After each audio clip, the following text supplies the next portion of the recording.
Good? Perfect. I think this is the last plenary of OEB 17, at least on my schedule. Don't know about yours.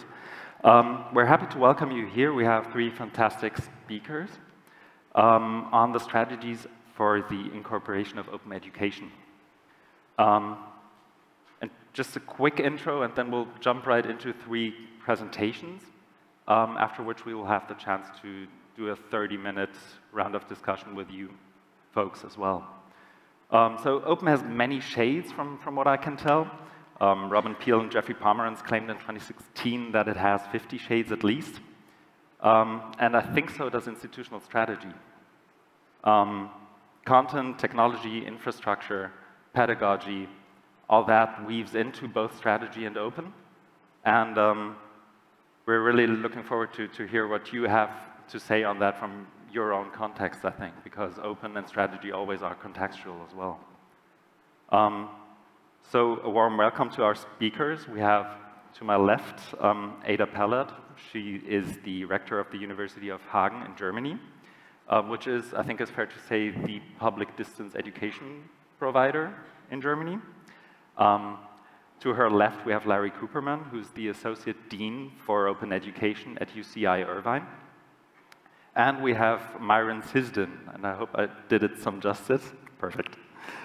Who's the president and founder of E-Learning Journeys Initiative, and we'll hear about that a bit later on.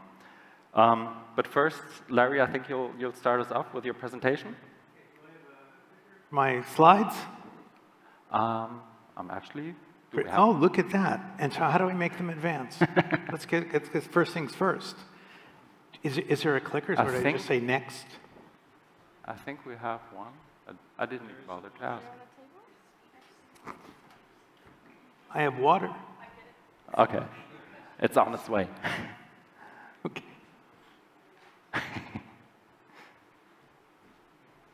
It's a great slide that we're on here anyway, so we'll just keep it there.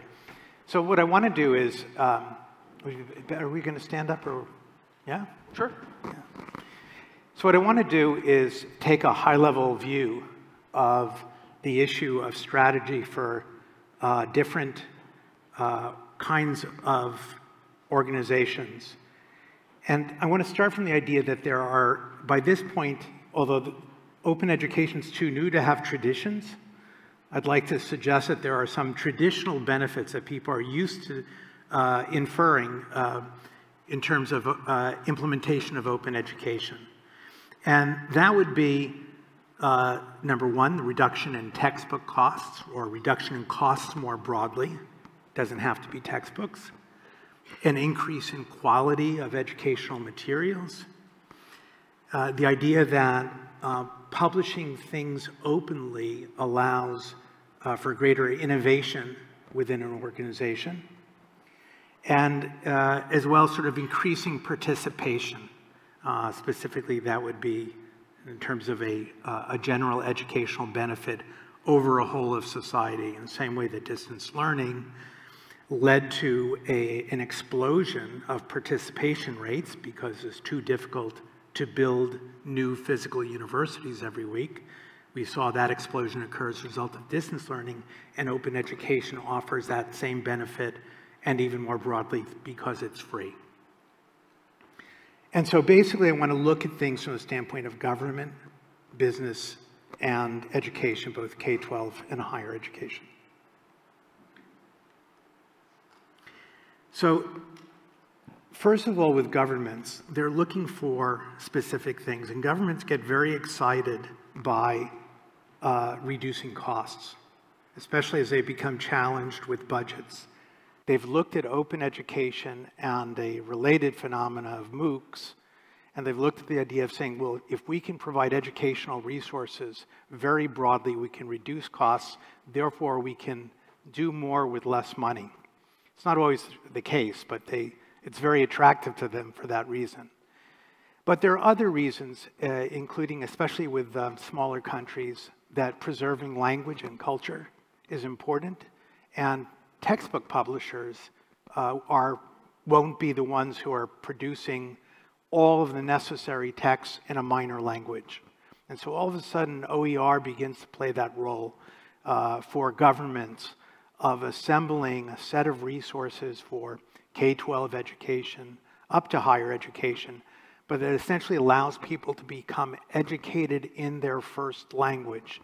And so I know many of you in the audience have more than one language, and you probably switch to your native language when you want to watch a movie, because it's just, everything becomes easier. Well, it's the same with K12 as well, that having materials available in native languages, and I've seen places like Haiti where students are forced into French, which is not the household language, and so there's literacy problems at the level of the first language, and then there's a reluctance by students, even in higher education, to participate because of a felt inadequacy in French.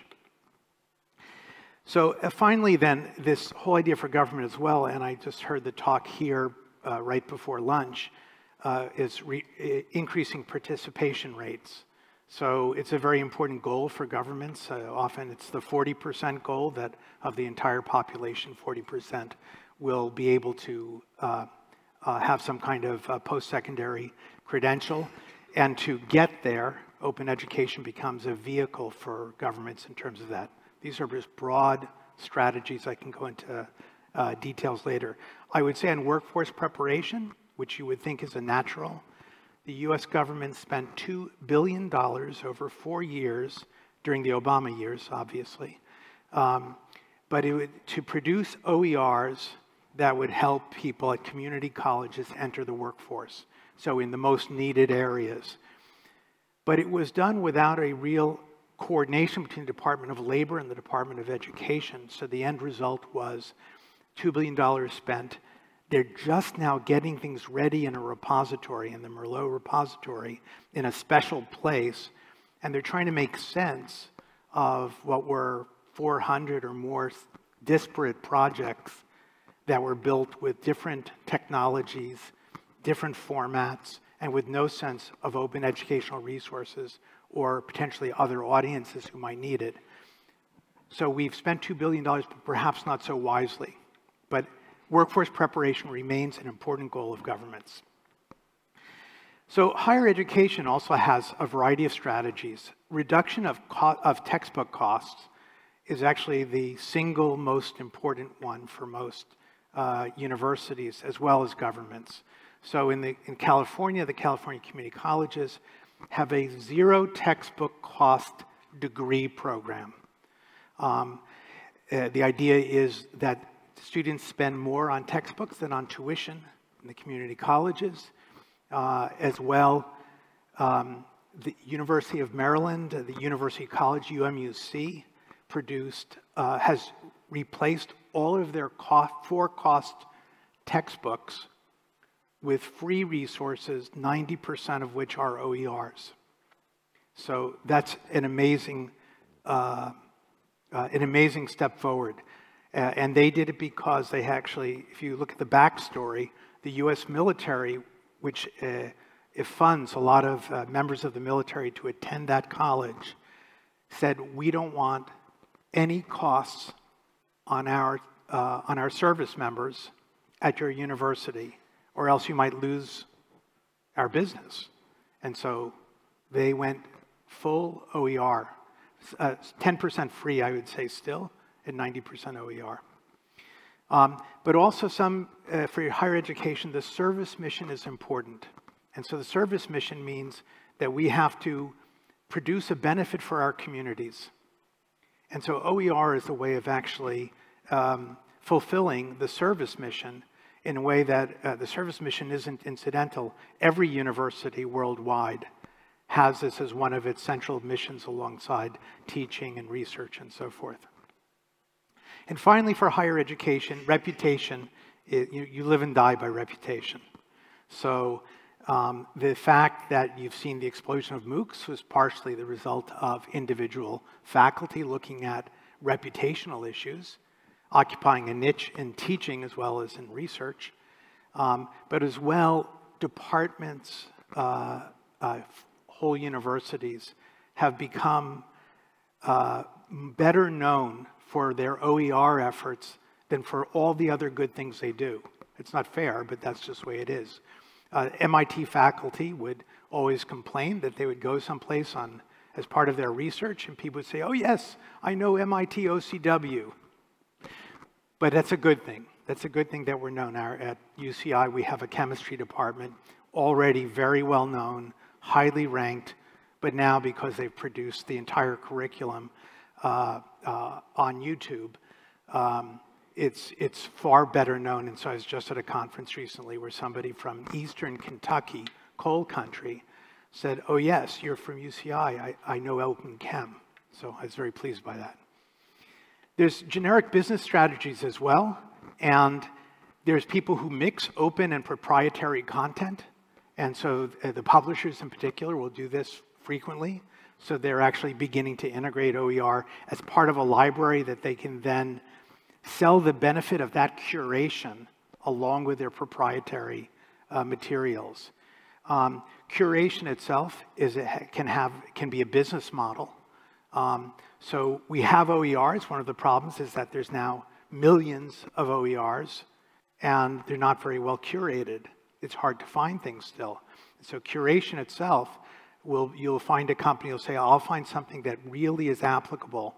So we just had a for-profit company that contacted us for our macroeconomics and microeconomics courses that they were going to integrate, and then they sell adaptive learning products.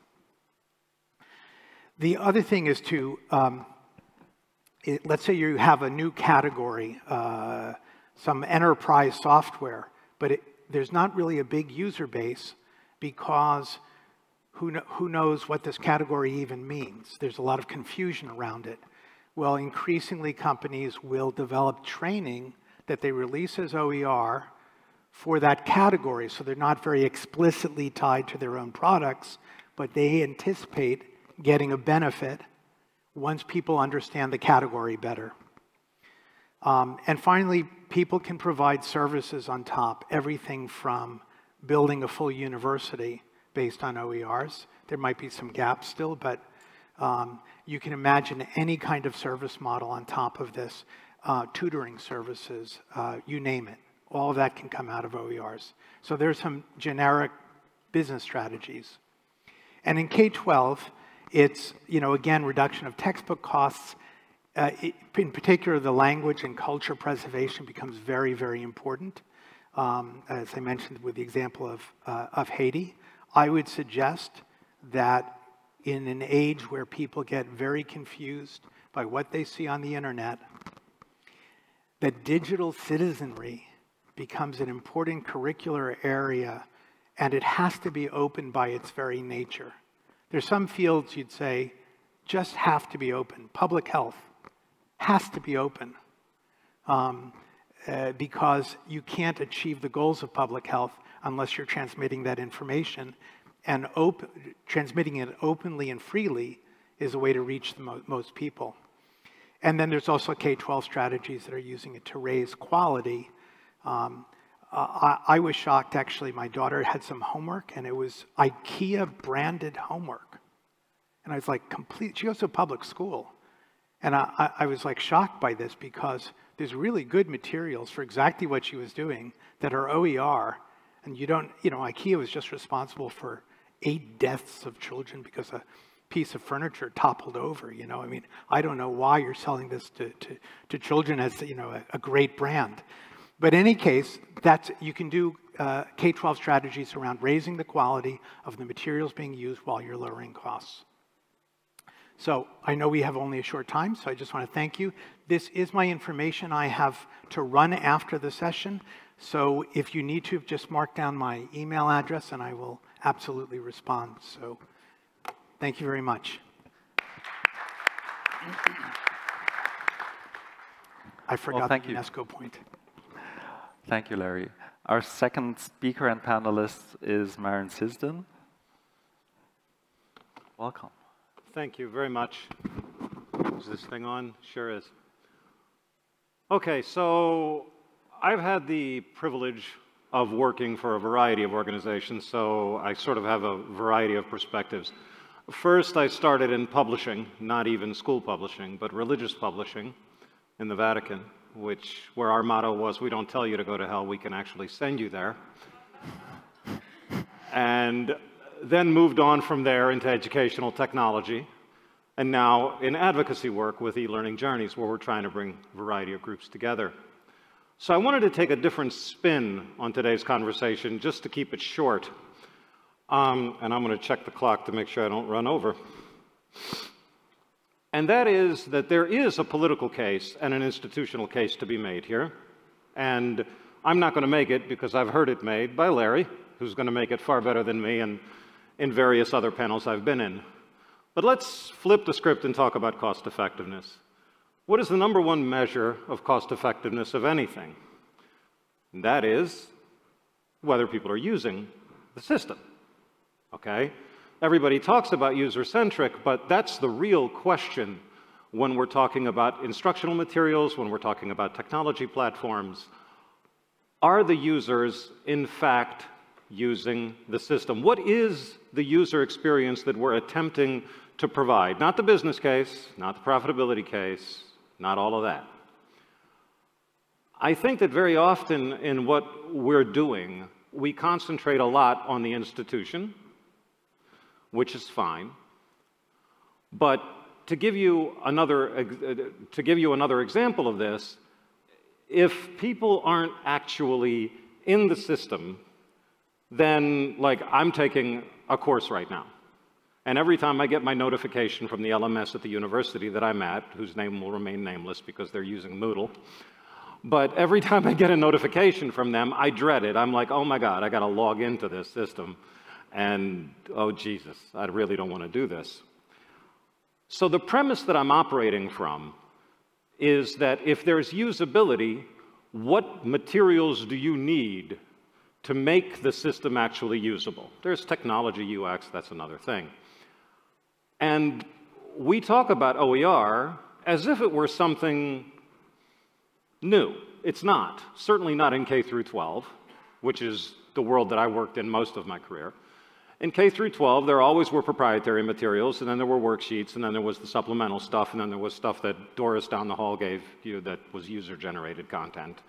And all of these things were mixed together in a user experience that the teacher experienced that was actually extremely effective and very easy to navigate for the teacher. Now, some of us are teachers, some of us are instructors, some are students, all of us are users. And all we really want is a system that allows us to do certain things in an effective way. OER is a huge component of that, but it is not the magic bullet. The magic bullet is whether people actually want to be there, okay? And that makes the system cost-effective. So I sought out to look for the commonalities within these different content sources, which are user-generated, OER, proprietary. And I found 3 of them, and they have to exist within any system that you're working in. The first is that you're able to actually use all of this content in an intuitive fashion. If it's siloed, then forget it, nobody's going to bother. Okay? That's the first thing. You have to be able to mix it. Connected to this question is the second one. And by the way, I have a slideshow. I'm not using it because there's like 1,000 words on every slide, so I'm sure you'll be able to download it and get all the boring paragraphs with the green background. The second is interactivity. Instructional materials need to some degree, create an environment where learners are interacting for 2 reasons. First of all, that means they're engaged. And second of all, that means they're sending back data. If you don't have that in your system or in your OER, or for that matter in your proprietary or your user-generated or any content whatsoever, if that's something you're not considering, then you have a problem with your classroom implementation or with your university implementation. Because as we all know, if you're not clicking, you're not engaged or tapping or whatever. The third is your system needs to be interoperable. And this is a huge challenge right now because we don't have an iTunes, okay? Like we just don't have that kind of dominant system. If you're not playing well with others, which was a huge challenge in K through 12, then you're going to have a problem. And finally, because I'm definitely running out of time here, I wanted to really bring to the fore something that Larry said, and we were talking at the preparation dinner about it. Every slide, every other sentence that he utters has to do with quality. It's like all over the place, right? Okay? OER is not free stuff, so you don't have to pay.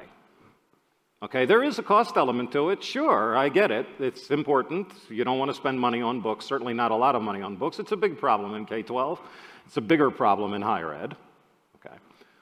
But at any rate, you really need to keep your eye on that, because when he describes his process of OER, I wish the publishers that I worked with years ago had that process. I wish they did. Some did. Most did not. And that's what's really important, is that we're providing materials to the student, because I've never seen a student or a teacher ask for OER because it's OER or proprietary or worksheets. They want their stuff that they need to teach their student so the student can learn. Thank you. Well, thank you.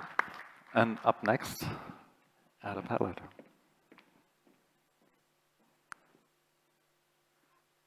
Yes, I think speaking in front of an international audience, I was thinking about, Larry, what you said, and I think at first I want to make a very general remark. Being in Germany and being in Europe, at least in Germany, there's a big consensus that education has to be open, just on a very general way. So it's far more courageous in the US to say I'm in favor of open education than it is in Germany. I mean, basically, if we just think of the basic model, all the public universities don't have any fees. That's kind of openness. So there's a huge societal conviction that education has to be open, accessible, and this is working on this basic level, because I think this year is the absolute peak. Not 1 year before, more students ever have started to study in Germany. So we also see the result and the effects of this openness of education. So I think that's a good starting point in the political area, that there is a great consensus. This has to be open, basically. And I can observe on the political level that there is also therefore more and more conviction. We have to look at the circumstances and the context that this will stay as such. So in the research area, we can observe that there's now a lot of resistance against publishers. There's a lot of political struggle going on, and I have to say there's a lot of consensus in this area too. So I think there is a lot of basic attitude towards openness in research and education in our cultural surrounding. But of course, if you then look closer, it's getting more complicated, because we are not speaking here on the basic values towards the openness of education, but in a specific area, in the area of digital age. And there it is getting more and more complicated. I'm head of an institution for distance learning. It's the largest in Germany. 76,000 students are coming, and I can see on a daily basis how important it is that education is open for second chance learners, open for people who discover in a later point of their life that they still want to study. And this is a success model because the entrance barriers are not very high. But now, if we are looking at open educational resources in digital age, things are changing a little bit. There I'm seeing the following issues. It's about, if we want to do that on a joint level, then it's about sharing contents. And this is something rather new also in the German surroundings, because then I come to academia and come to the point that this, using the new technologies, makes only sense if we really share contents and share, put them together, and not every teacher or every professor sees him or herself as head of content. And there we are starting to get into the intimate area of teaching. Research has always been open, transparent. Basically, I could have a look who is doing what kind of research. Teaching is a bit different. It's not too polite or not expected that you will enter the next classroom and have a look what your colleague is teaching. So there's a lot of reluctance in that, and I've been in that business for 20 years, but I see things now changing because even the scholars which are reluctant are now thinking and trying together, at least along certain core disciplines, what can we do to share contents, so to make this more effective in a way. In North Rhine-Westphalia, which is a big county of Germany, we have an initiative called Digital Higher Education, where we gather 14, all higher education institutions in one platform, thinking how can we work together in that. And in that area, suddenly, I mean, it's a lot about management and infrastructure and processes and so on, but it's also about teaching and learning. And suddenly there are big projects starting. How can we really set up some content sharing initiatives? And this is a difference. This has not been possible 10 years ago. So I think I see a certain progress in that respect. But of course, I think in this openness movement, if it should get deeper into academia, that's a critical point. And another critical point, I say, if I'm, as a professor, are not the master of the content, what am I then? So it's getting so critical with one's self-image. And we all know, and we had it also this morning, that new arrangement of blended learning means that we have to think, very sharply think of differentiated roles of the teachers and the facilitators of teaching and learning. And this is the second hard point, in my view, because we haven't concepts of academic scholarships that honor this role of arranging the learning process. It honors and appreciates the role of delivering the content, of being the one developing this.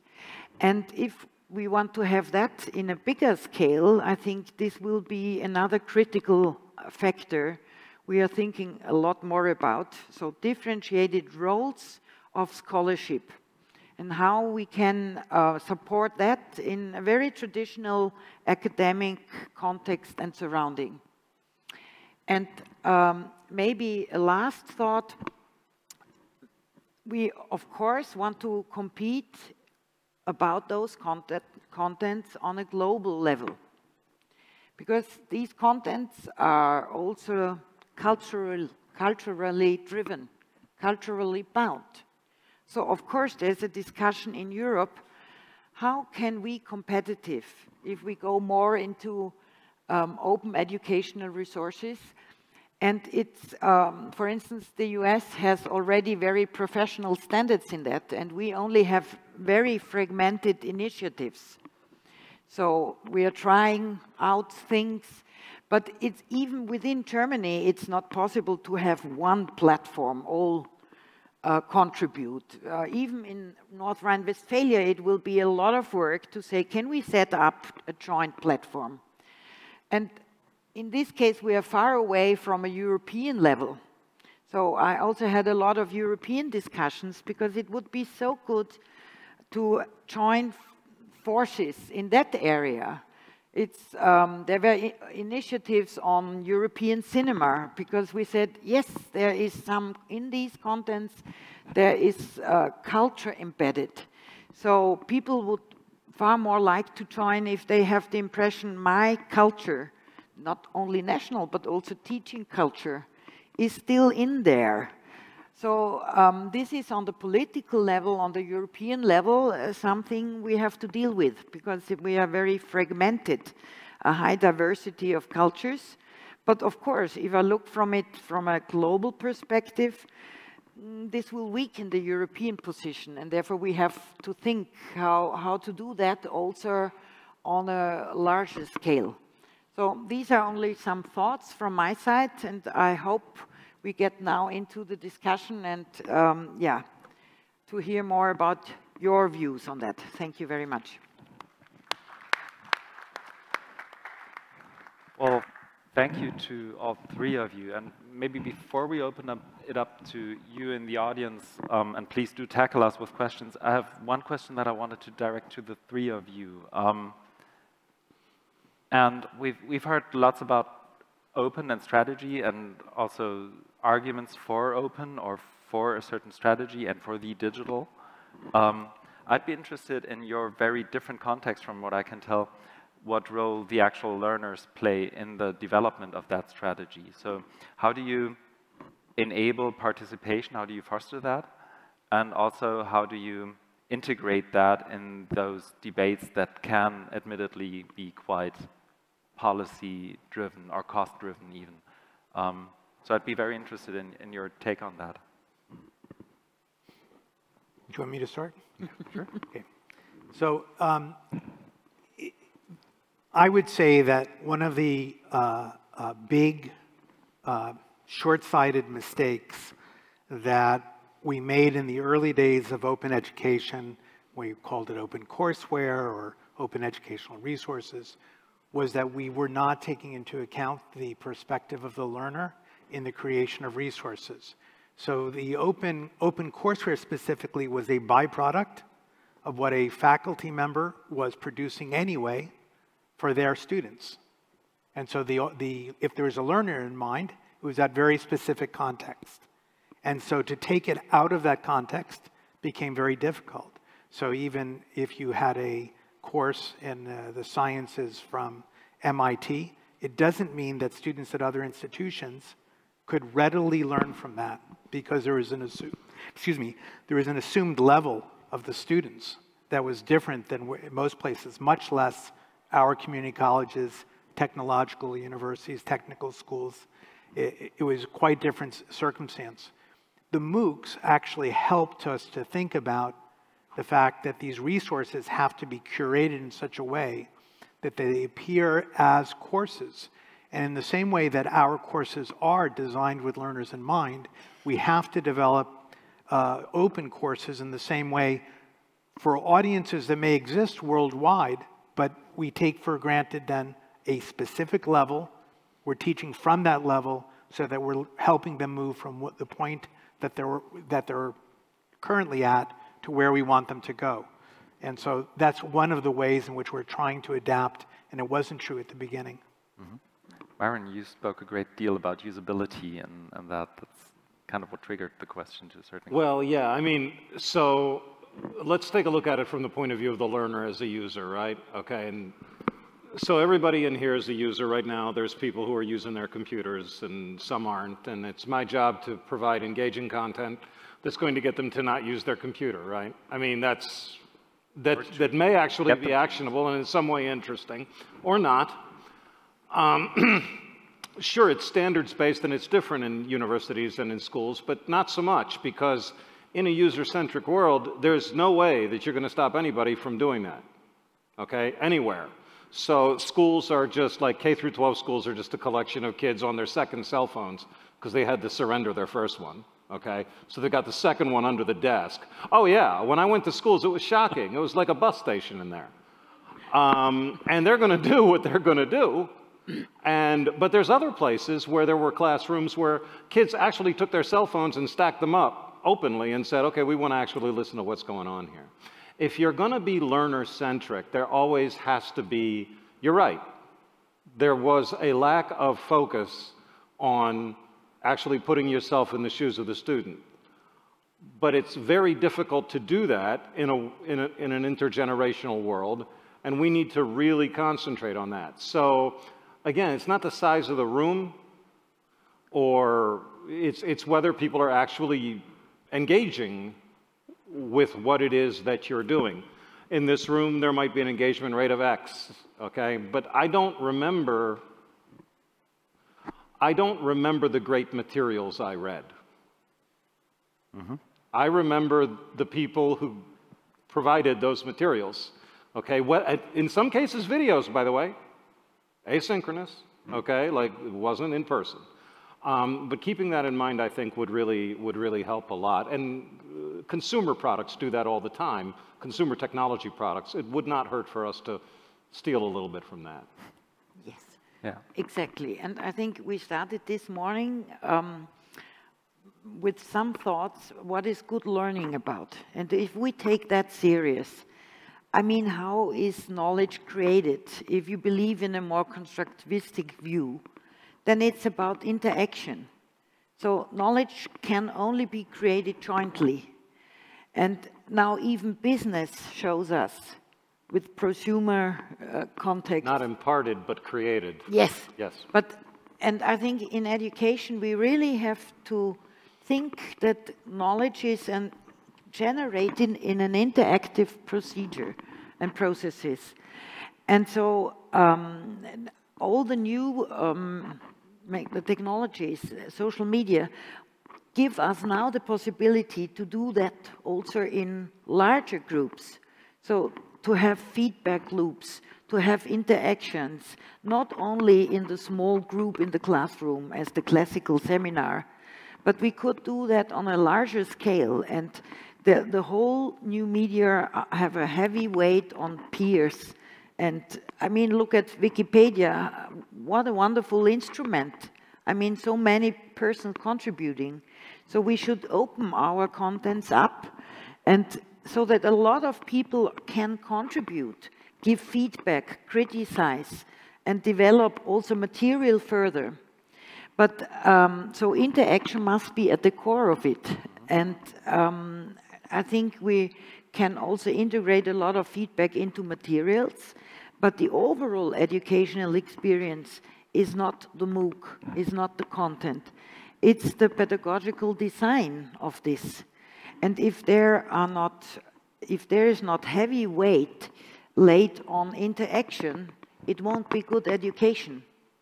So that's at the core of it. And I think the first MOOCs were about sending like in former times. And then after the first step, we all realized that's not enough. That has not. So in that sense, we will stop now in sending. And I was going to say, speaking of interactivity, any questions from the audience or comments, remarks, anything? Otherwise, we'll just keep on going. There's one question over there. There's a mic on its way. Good afternoon. My name is Peter Becker. I'm from Holland, from The Hague University of Applied Sciences. I'm a lecturer there, and I'm quite fascinated by open education. But I will always hear when we have discussions and presentations like these, it's almost about sharing and making our content open. But we do that with a goal, which is reuse, not only by learners, but also by other teachers, other lecturers, to use materials from others. So I think there's a distinction between inside out, sharing, and outside in, reusing others' materials. And what I see when I talk with my fellow lecturers, they are not well known with the concept of open education. And I always thought, well, if they discover what other institutions and lecturers make, and they see the benefit of it, then they will be more willing to share themselves. When I hear you discussing, I think, well, it could also be the other way around. By force teachers to share, they might see how this world looks like of open education, see what others have done, etc., and get involved in in the materials that are available. So what's your opinion about it, to encourage lecturers to use materials from others? Because that's what we're doing it for. I'm not going to go. You go ahead. So I think we also have a design problem to address, which is that part of the issue of not taking something that someone else has created is based on the fact that that's that person's ideas, I have my own ideas, it doesn't quite fit. But we're really, it's almost amazing to me that we still don't create courses as communities.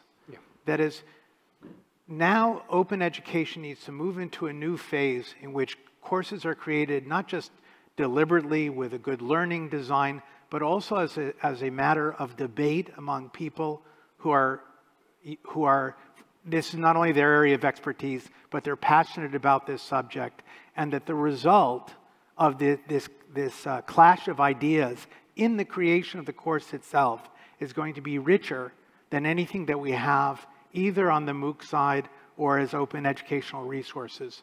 And so that, to me, once we see, okay, this community of 1,000 people, 1,000 physicists, 1,000 people in humanities, that we're working on this project, and by the way, it becomes easier because every person spends 10 hours. No one has to spend 200 hours. If we get to that point, then the idea that I'm adopting somebody else's materials becomes less. Then it will be even better than textbooks that we see right now that have good editors, but usually 1, 2, 3 authors, and it's a relatively limited point of view that can necessarily go into a single textbook. So now professors have to judge this and that. So I think that we have to see a future phase of open education and MOOCs as well. Myron. I'm going to take actually I always like to hook onto a word, community. All education is open. Materials may be copyrighted or not, but if I hear something interesting in my course that I'm taking next week, then I'm going to share it in a community. I've done it many times. Somebody else may be educated from that. Diplomas cost money, usually. Materials may be copyrighted. But the sooner we understand that in a social world and in a community world, education, if what you say, okay, so I define education as making sense of information to increase knowledge. I didn't actually make that up, of course, but I heard it. And if I make sense of something to increase knowledge, I share it. And then when I share it, other people share it. And I'm contributing to the process of education through a community. That is education. That is not the same thing as a diploma or a copyright. And the sooner we understand that, the sooner we'll be able to open up to this new, it's not a new world, it is. This is what it is. I mean, you're addressing a real problem. There's a saying in Germany that a professor would rather use his colleague's toothbrush than his course material. So you have the point. But as I said before, I'm observing a slight change in that. And I think we must throw more light and give more reputation to those attempts. That scholarship and excellency is not only about producing materials, but sharing it with others and putting it in an arrangement. And if highly reputed teachers start with that, I think others will follow. But of course, this is a cultural change. It will take some time, but at least I can say there are some movements in the right direction. I would just briefly add, if I may, because this session is also about organization, I think it's also about an organization that values people making mistakes as well, both when they share, but also when they adapt, so that you as an organization, as an administrator, as a leader of an institution, can try and foster that kind of culture as well. And maybe there's one more argument. The more people deal with blended learning arrangements, the more they realize how much work this is. Oh, yeah. That this is, if you really do it on a professional way, you need to collect forces and to share things. Otherwise, it's just too much for the single one. And that helps to collaboration sometime. another question to my right over here. Yes, thank you. I'm Sophie, University of Geneva.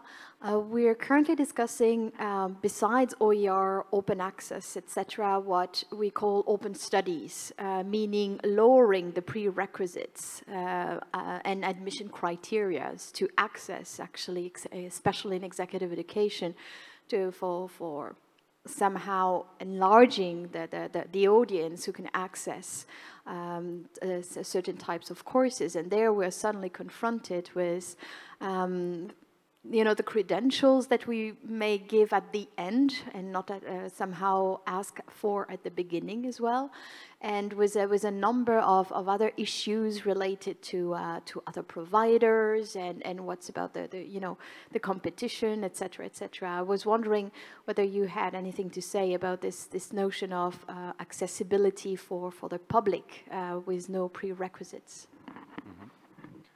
I think, Larry, you spoke about the service mission of an institution to some extent. Does that... I think that the general point I would raise is that universities used to be gatekeepers of knowledge.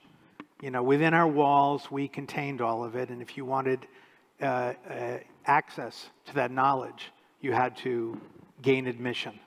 And so the whole idea of open enrollment is a piece of democratization of education to start with. But then this whole idea of knowledge is, to me, it's a common heritage of humanity, the knowledge that we've created. And it should, of course, all be openly available regardless of which institution is putting it out. And hopefully we would generate even a better competition among universities to produce more interesting courses, more better pathways for learners and so forth. So there's a little bit of an echo in the room. I think I'm answering the question correctly, but I'm not sure. I think so. What rang a bell for me, and maybe you could just go into that for just like another 1 or 2 sentences, was I saw from your Twitter timeline that you were in Ljubljana to the OER Congress. And I remember that the output, I'm not sure if everybody's familiar with that, but one of the documents that were the output of that Congress was the Ljubljana Action Plan on OER. And I remember that there was one challenge and one action that they defined where you deliberately look and communicate with other communities like open access and like open science and so forth, and try and find those overlaps?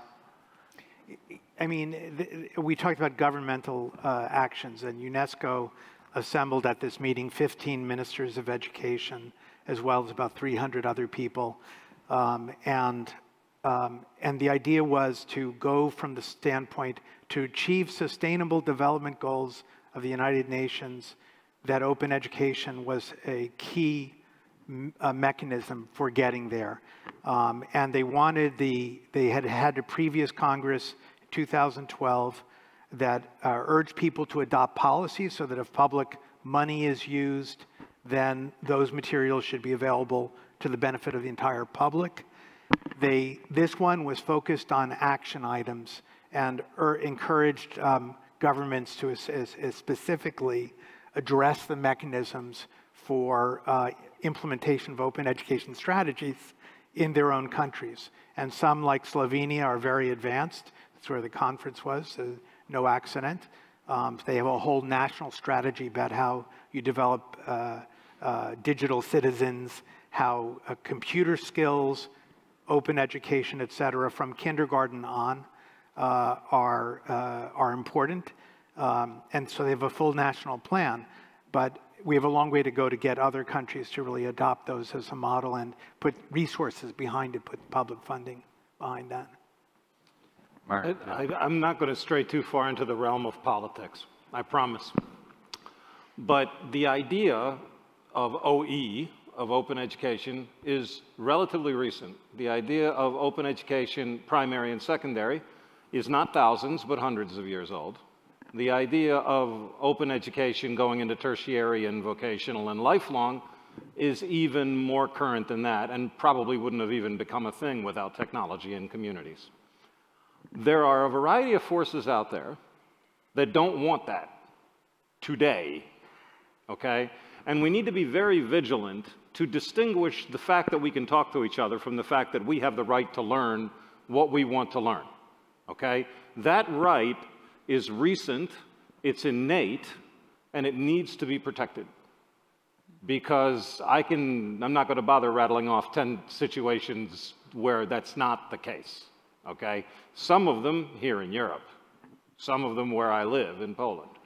So, you know, keeping that in mind and maintaining that connection in your head between that and the materials that we create, I think will give us a much better sense of mission as to why it is that we're doing this. We're not doing this just to teach kids algebra. That's not the point. They can learn that without us. And I think this accessibility issue is really an important one. I have a lot to do with lifelong learners. And I think, so in later life maybe, then I always observe they have to forget about their school experience because somehow that's related to blood, sweat and tears. Learning is blood, sweat and tears.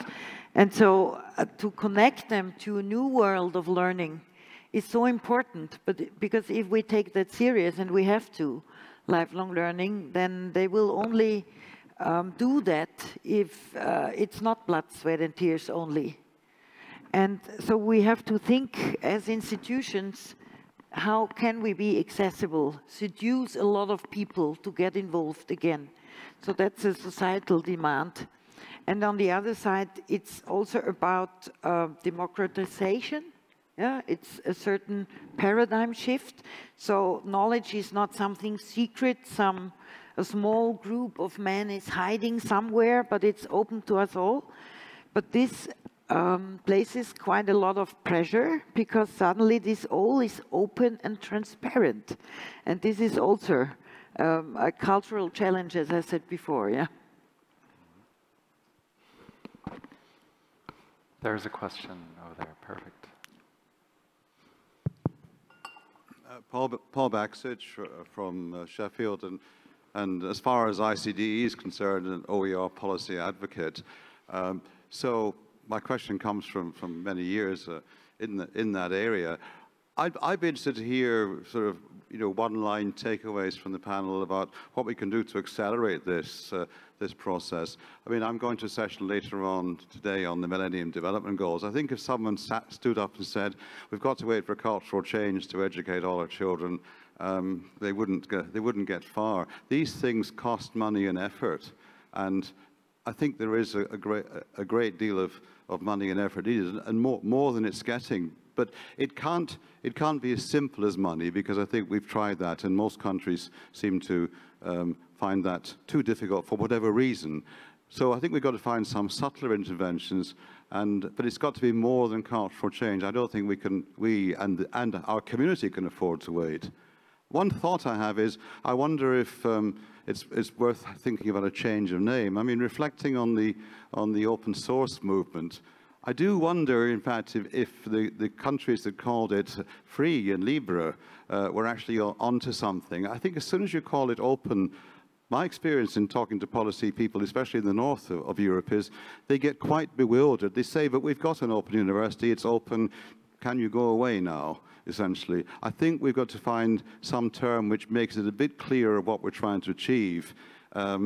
Otherwise, people can get very confused. Same thing with free. You know, nothing is ever free. Someone's paying, and someone's paying for the mobile phone and the data network and the bandwidth. So, which in a poor country in Africa is a significant sum, even if what's at the end of the line is free. So I much prefer the phrase low cost, or following Commission examples, lower cost, giving you a kind of value judgment and a sense of direction. So maybe it's time for opening up the vocabulary and somehow finding a way of accelerating it rather than buying the answer, which I think isn't going to work. Right. So we have a labeling problem. Oh, no, you want... No, I think... Oh, you mean for the takeaway. I'm sorry, yeah. I got so used to going second that... No, I was thinking about what you were saying, and I mean, what we need to take away, because I'm going to go back to the beginning of what what you said, and that is what should be our takeaway from this? Our takeaway should be two words, always learning. Unfortunately, I'm not going to mention the name of the publisher that appropriated that as part of their tagline, because I resent it, because it shouldn't be copyrighted or trademarked. But that's the question we always need to ask ourselves, okay? Are we always learning? Are our students always learning? Are our workers, employees, whoever it is, it doesn't matter. I need a course in algebra, okay? I'm 57 years old, I need a course in algebra. To me, that's not a 9th grade course, okay? That's something that I need to be learning. In fact, I'm taking a course in algebra. It's going very badly. But, you know, if we can answer that question in today's world of huge amounts of information, okay, of which we are not the gatekeepers, as you said, then I think we're going in the right direction. If we can't answer that question, yes, are we always learning or are they always learning, then we're going in the wrong direction. It's a simple question, really. So I think that the key will be that there is increasingly an informal learning sector. In the same way that we always have had formal schools, the ability of students and non-students to participate and to cross over into each other's worlds, it seems to me that's one of the ways in which we want people to become digital citizens, that they understand learning in both of those contexts, that the proposal I always make at my own university is that if we have a course, we have one course, for example, called Inequalities, and that course should have a component in which the students, as their project, must participate in an online forum and attempt to understand the community that's there, but also attempt to lead it in some way and to write up what they're thinking about that.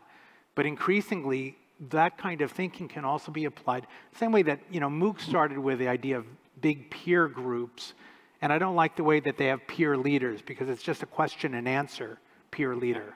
But we can have communities where people actually engage with each other, and that should be the next phase, the next goal of what we're doing. I think your question also points to the financial surrounding or the financial model that we apply in education. And that differs a lot only within Europe. I mean, in the British context, it's probably much more difficult since education is more seen as a business. So you have to think about how to finance that if you're having ideas like open educational resources. In the German context, I see, for instance, we have free education for the bachelor and master, but what happens from the age of 25 to the age of 70 is also seen as a more entrepreneurial model. And so the individual should find his or her way to do some continuing education, or maybe the employer should pay. And this works, but on the societal perspective, we should not forget that then only the eager ones, the already interested ones, will move, and we will have a lack of certain competencies in the society as such. Because if you want to address certain target groups, you have to think about the incentives if they are not coming voluntarily. And I think this is on the agenda, because if we're living in a digital age, how can we provide on a large scale the competencies we all need, whether rich or poor, whether well educated or not? And this is a challenge in that area that is linked to your question, I think. So to add a challenge, I think we have just about a minute left. And if there are no pressing questions from the audience, I think we should leave it at that. I think a couple of us are a bit more approachable than others. Some have to catch trains, some don't. But I'd like to thank you all for taking the time for talking to us, and also to you for the interesting questions and the engaging session. Thank you.